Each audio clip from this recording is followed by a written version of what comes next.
living mentally in the future. For many people, this one category, this one section I'm going to go over is life-altering. And I'll share with you, well, let me give you the pieces, then we can go through it, because I think you'll start to see this.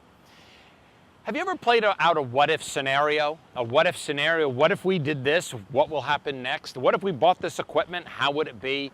Well, we play what-if scenarios all the time with one another, and yet you'd be surprised at how often we really do not spend time in the future to ensure that whatever those what-if scenarios are going to work. So what I'd like to do is give you a tool. It's not something you can actually go out and use, but it's a conceptual tool. And it works like this. It's called forecasting orientation. What I'd like you to do is, we're going to throw up a graphic for you here, but there are 3 different types of people in the world today. Broad brush. You might fall in the middle, but broad brush. And what I want you to do is, as you hear them, I want you to start thinking about where you might fall within them. But before I do, I'd like you to realize that most people, well, the 3 are retro, current, and future, and you'll see them as the graphic goes up. And realize when you're looking at these, most people say that, you know, the future is, again, one very difficult thing to articulate, that it's much more challenging for us to be able to anticipate. And the irony in that is that we do constantly predict the future. I went to sleep last night, I predicted I'd get up this morning. Hopefully that was the case. I predict that I'm going to be on a plane on May 1st heading back to San Francisco. I can predict certain things and with certain certainty know that they're going to happen. But we're talking a little bit here about, a little differently, we're talking about mental states. I remember speaking to this one individual who, she was helping to do editing on the book, had challenges with her. At one point, even after reading the book, she says to me, and these were her words, "It's impossible to plan 60% of my day," if you remember early on in the book, "because my industry is so unique, I can only realistically schedule 10% in advance."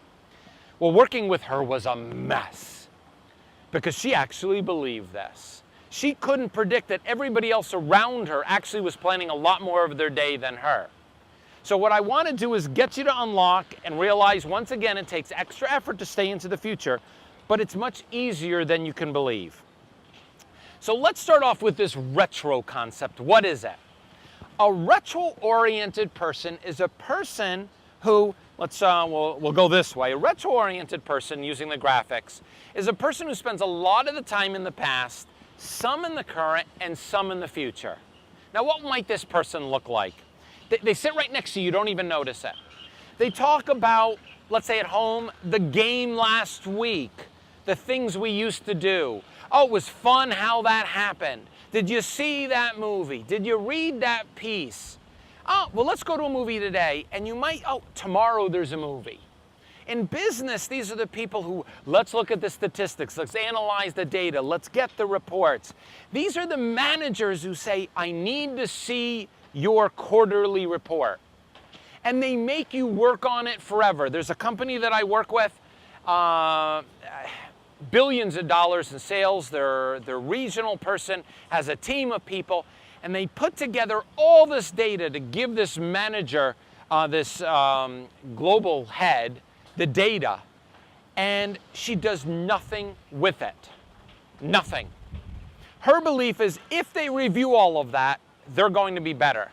And she actually says, what are you going to do next quarter? So they get the bullet point. We're going to do this, this, and this. She never asks how. She doesn't know how the details are going to work.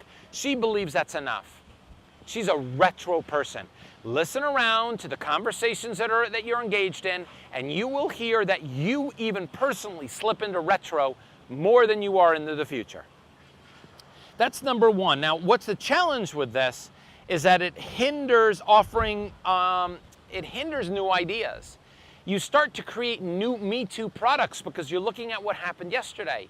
Realizing even going to a store and pulling a product off the shelf to see what your competitors are doing is looking at the past. It's not looking at the current, it's looking at the past. Because it took them 2 years to get that product on the shelf. So by being there, you buy outdated equipment. You're not really, you don't have to be on the cusp of technology, but you're not in the forefront. Now, they also live in the current and a little bit of the future, so they do live a normal life. You don't, hey, they hide in plain sight, which means you see them every day. Let's go to the current-oriented person. Now, the current-oriented person has a little bit more of a balance. They go to the future some, they might work 1 or 2, they might even work months into the future, they might be a year into the future. This is a person who talks about today, the here and now, a little bit about yesterday, wants to know the data and the statistics, shares concepts of things that you could do tomorrow. But they're really not a future-oriented person. This is the type of person you might consider to be top of the game. You look around and say, well, that person really knows what's going on. Let's take a real estate salesperson.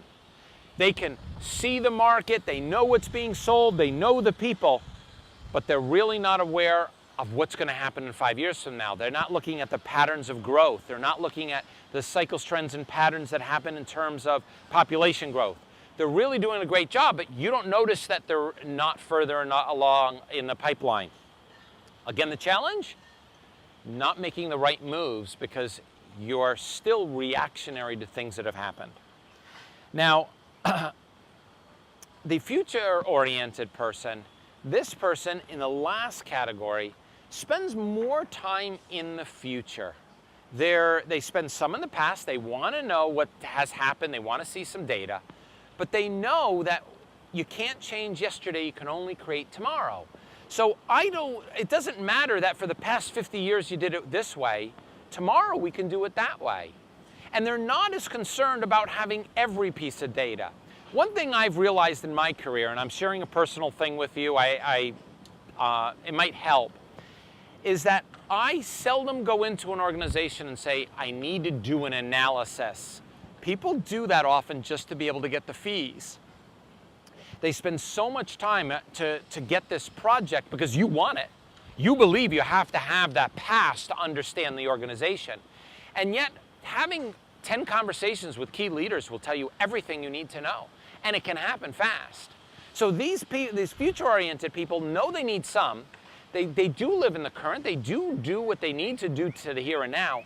And they live out there in what's going to happen tomorrow. These type of people are the type of people, if you went to a conference, well, let me share with you a story. Perfect example. I'm at this conference facilitating a panel of 4 people. And their job was to talk about the future of the industry in terms of technology, and that was the topic. Audience of about 150 people that were having this discussion. And every person said, well, tomorrow we're going to see the internet be more adaptable to this. And tomorrow we're going to see that customers are going to be more engaged. And every one of them was just so boring that I said, guys, let's stop for a minute. This is what the audience wants to hear. And I said something to the effect of this. I don't remember the details. I apologize. I said, in the next 5 years, we're going to see screen technology allow us to have flexible technology, enabling us to put it in new type of equipment and a different type of orientation. We're going to see customers be able to purchase this type of product through a different type of means, which is going to look like this. We see that there's a movement in the Asia-Pacific region and the European markets to eliminate this product. We've seen a downward slide. Therefore, due to this pressures based upon price compression, we're going to see factory movement over to more robotics. Therefore, we're going to see a larger drop in and on and on and on. And I said to the audience, now, I wasn't picking on the panelists. I said, now, did you want to hear what I was talking about, what they were talking about? And they all went, no, keep on going. We want you to talk. Because they were there for the future. Now, here's a note. And this is something that people fall into, a trap that people fall into. If you work in an environment where you're working on something that's future related, it doesn't mean you're in the future. You still could be doing all your work in the past or in the current. Let me give you an example. There's an organization working on the future of animals at sea. So what they're doing is they're they're recording all the animals and how they live and how they work, and I don't remember the exact name of this organization. And in there are people who are doing, when you hear them talk, it was a video I watched, you hear them talk about what they've done, not where the organization is going. So even though your mission, direction, goals, whatever you want to call them, for the organization is to save the planet long term, you still could be a retro person. Don't think that it doesn't mix up that way. So let's take another spin on this. Where would you be if you were a retro, current, and future-oriented person? Are you that person who knows what's going on in the future, looking at technologies, looking at alliance, looking at the trends and seeing what's going to happen in the past and the future? Are you the person who's more or less doing what you need to do, or are you that person who spends a lot of time in the past? Many people will put their spot right about current or future to current. But as the conversation starts to move, they say, no, I'm more between retro and current. You will find that you will believe most people think they're here. They're actually more towards the retro. And that's a big sign for where you could adapt change. So here's where it comes. Let's move to the I've said this so many times, the optimum future orientation. Now here's another graphic for you. I'd like you to picture you're in a car. It's nighttime, you're driving, and you have your beams on. At one point, you have the opportunity to turn on your high beams. Why did you turn them on? Wrong.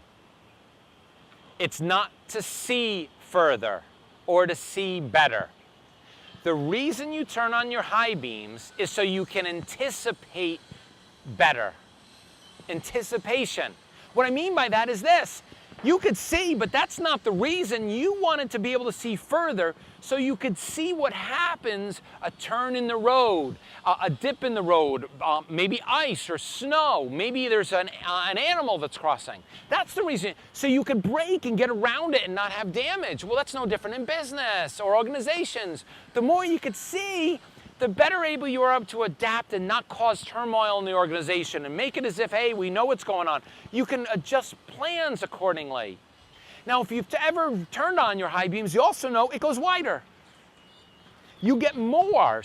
You get the side of the road. Why would they design that into high beams? Because they want you to be able to anticipate things from the side. And that's where organizations are caught off guard. That's where you say, didn't see it coming. Why not? Why not? Was your head down? This chapter is to lift your head up, push you into the future, and I'm going to give you more tools on this, but conceptually to understand that you need to be living in that future. And it is, by doing so, you could be more advanced in your reporting. You'll be able to take the cash flow analysis and be able to make better decisions off of it. You could spread more of your time analyzing the reports and less of it collecting. It'll allow you to do things in anticipation. For example, competitive intelligence works better if you have the time to collect what you need, not rushed. And what about patent development? We've got patents in our San Francisco-based company, Buzzed, that are cell phone technology, battery technology, having to do with artificial intelligence, consumer products. We've gotten them because we're looking into the future and we're building businesses knowing that there's an anticipatory need for these types of things. So what this whole retro, current, and future is, it's to help you stop firefighting. It's to help you make better plans.